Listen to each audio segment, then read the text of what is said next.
Praise the lord. Shrimati Charles Cowman గారి రచనల నుండి ఎడారిలో సెలయేర్లు అను గ్రంథము నుండి అనుదిన ధ్యానములు. దేవుని యందు విశ్వాసముంచువారు సత్క్రియలను శ్రద్ధగా చేయుటయందు మనసుంచినట్లు. తీతుకు రాసిన పత్రిక 3వ అధ్యాయము 8వ వచనము. గృహ నిర్వాహకులలో ప్రతి వాడును నమ్మకమైన వాడే ఉండుట ఆవశ్యము. 1 కొరింథీయులకు రాసిన పత్రిక 4వ అధ్యాయము 2వ వచనము.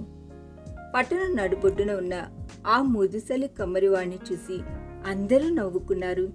ఒక ఓడకు లంగరుగా ఉపయోగించబోయే పెద్ద ఇనుప గొలుసును అతడు నిదానంగాను అతి జాగ్రత్తతోనూ తయారు చేస్తున్నాడు. అది అందరికి నవ్వు తెప్పించింది. కాని అతడు అవేవి పట్టించుకోవడం లేదు. తనదైన విధానంలో అతడు ఒక్కో లింకును మరో లింకుకు జాగ్రత్తగా అతికిస్తూ తన పని చేసుకుపోతున్నాడు. చివరిగా ఆ గొలుసు తయారైంది. ఒక పెద్ద ఓడకు అది లంగరుగా బిగించబడింది. ఇప్పుడు ఆ ఓడ సముద్రంపై తిరుగులాడుతోంది. ఓడతో పాటు ఈ లంగరు కూడా తిరుగులాడుతోంది నిరుపయోగంగా. ఎందుకంటే ఈ పెద్ద లంగర అవసరత ఎప్పుడూ రాలేదు. అలా సంవత్సరాలు గడిచిపోయాయి. అయితే ఒక రాత్రి సముద్రంపై భీకరమైన తుఫాను చెలరేగింది. కడలి అలలపై ఓడ పైకి క్రిందికి ఊగిసలాడసాగింది.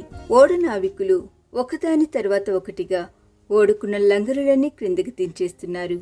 కానీ భీకరమైన ఆ తుఫాను బీభత్సానికి అవేవి తట్టుకోలేకపోతున్నాయి. ఒకటి తర్వాత ఒకటిగా అవన్నీ పాతబడిన తాళ్లలా తెగిపోతున్నాయి. చివరిగా బలమైన పెద్ద లంగరు సముద్ర జలాల్లోకి దించబడింది. అందరూ ఆసక్తిగా దానివైపు చూస్తున్నారు. అందరి మనసులో ఒకే ప్రశ్న: ఈ లంగరు భీకరమైన ఆ తుఫాను తాకిడికి తట్టుకుంటుందా అని. కానీ అది తట్టుకుంది.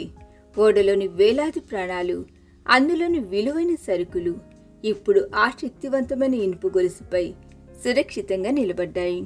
ఒకవేళ దానిని తయారు చేసిన ముదిసలి కమ్మరి దానిని అజాగ్రత్తగా తయారు చేసి ఉంటే అప్పుడు పరిస్థితి ఎలా ఉండేది? ఆ కమ్మరి నమ్మకత్వంతో వ్యవహరించాడు, నమ్మకంగా పనిచేశాడు.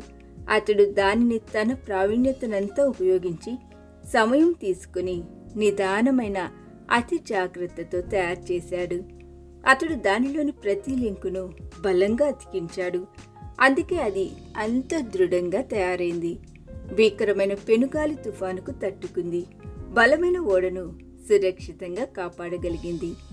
గొలుసుగా తయారవడానికి ముందు రకరకాల ప్రక్రియల ద్వారా వెళ్లాల్సి ఉంటుంది. నువ్వు కూడా అంతేగా. ఒక గొలుసుగా తయారవ్వాలంటే కొలిమిలో కాల్చబడాలి, చమ్మెట దెబ్బలు తినాలి. నువ్వు ఆయన వాడవు కావాలంటే కావాల్సిందే. నీకో రూపం రావాలంటే దెబ్బలు తినాల్సిందే. ఆహా, తయారయ్యాక గొలుసు ఎంత బాగుంటుందని, ఎంతగా ఉపయోగపడుతుందని అవసరానికి. ఇప్పుడు నీ చుట్టూ కటిక చీకటిగా ఉండొచ్చు. నీకేమి కనిపించక అయోమయం అనిపించవచ్చు. కానీ తనదైన విధానంలో జరిగిస్తున్నాడు దేవుడు, తన సారూప్యంలోకి నిన్ను మార్చేందుకోసం. ఈ దిన ధ్యానము మనందరి ఆత్మీయ జీవితమునకు ఆశీర్వాదకరముగా ఉండునుగాక. ఆమేన్.